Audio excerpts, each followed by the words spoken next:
हमारे वो नौजवान और वो लोग जो कुछ मुनहरिफ और अहले अहवा के चक्कर में आके कुरान और हदीस के अहकामात पर सवाल उठाते हैं।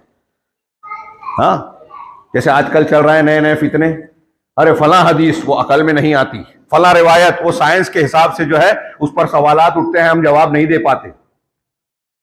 हाँ, सहाबा कराम जिनकी तादील कुरान में और हदीस में बिल्कुल साफ साफ अल्फाज में मौजूद है कि अल्लाह सहाबा से राजी हुआ।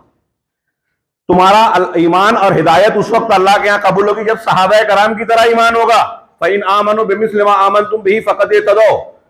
जो रसूल की और मोमिनीन के रास्ते की मुखालफत करेगा तो हम उसको उसी रास्ते पर चलाएंगे और जहन्नम में डाल देंगे। कुरान कहता है वमन युशाक़िक़ि रसूल मिन बअदि मा तबय्यन लहुल हुदा व यत्तबि गैरा सबीलिल मुमिनीन नुवल्लिहि मा तवल्ला व नुस्लिहि जहन्नम व साअत मसीरा।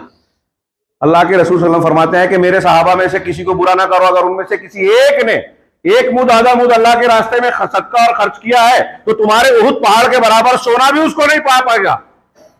अब हमारे आज का एक शख्स खड़ा होता है, एक नहीं ऐसे कई लोग फितने खड़े होते हैं यहूद नसारा और शियों की तरफ से, सुन्नी बन के आता है और नौजवानों से कहता है कि वो जंग जमल जंग सिफ़ीन हुई थी, करबला का वाकया हुआ था, आपस में मुसलमानों की जंग हुई थी, तो फिर कैसे दोनों सही हो सकते हैं।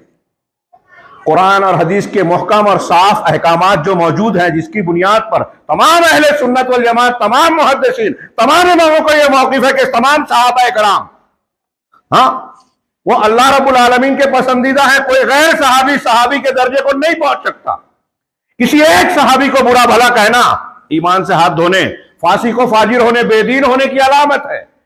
ये जो मैं अल्फाज कह रहा हूं, इस किस्म की बातें आपको अकीदे की अक्सर किताबों में मिलेगी, अहलुल हदीस अहलुस सुन्ना वल जमा और हमारे साबिका उलमा और अइम्मा के यहां।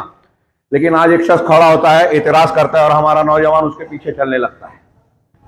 ये जो सूरत हाल है कि कुरान और हदीस की साफ साफ मुहकम तालीमात को छोड़कर इन फितना सामानियों के पीछे भागना, ऐसे सवालात उठाना जो गैर मुहकम है और उसमें खोद कुरेद के अकलियत की बुनियाद पर या किसी और बुनियाद पर हवाए नफ्स के पीछे चलकर शिर्क बिदअत और मुत्तफका उसूलों को छोड़कर गुमराही को इख्तियार करना, शिर्क बिदअत को इख्तियार करना, ये जो तरीका है ये इस बात की दलील है कि हमारे यहां अल्लाह की ताजीम नहीं है।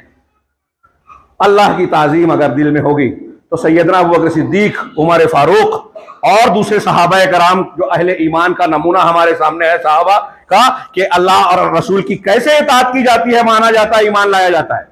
कि अल्लाह ने कह दिया, रसूल ने कह दिया तो सर झुका दिया, अकल में आए कि ना आए, पूरी दुनिया माने कि ना माने, हम मानेंगे।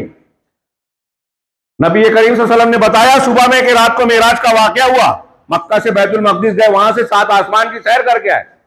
अबू जहल और मक्का के लोगों ने मजाक उड़ाया। सैयदना अबू बकर सिद्दीक से कहा, जब लोग मजाक उड़ा रहे हैं, सिद्दीक अकबर कह रहे हैं कि अगर रसूल कह रहे हैं तो मैं मानता हूं, ईमान रखता हूं। यह है ईमानी शान। क्यों? इसलिए कि अल्लाह की ताजीम दिल में है।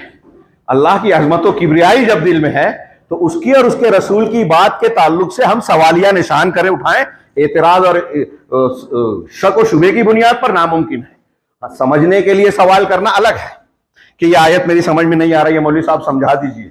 मैं ईमान रखता हूं, यह हक है, मेरी समझ में आए कि ना आए, मैं मानूंगा इसे। यह है मोमिन का तरीका।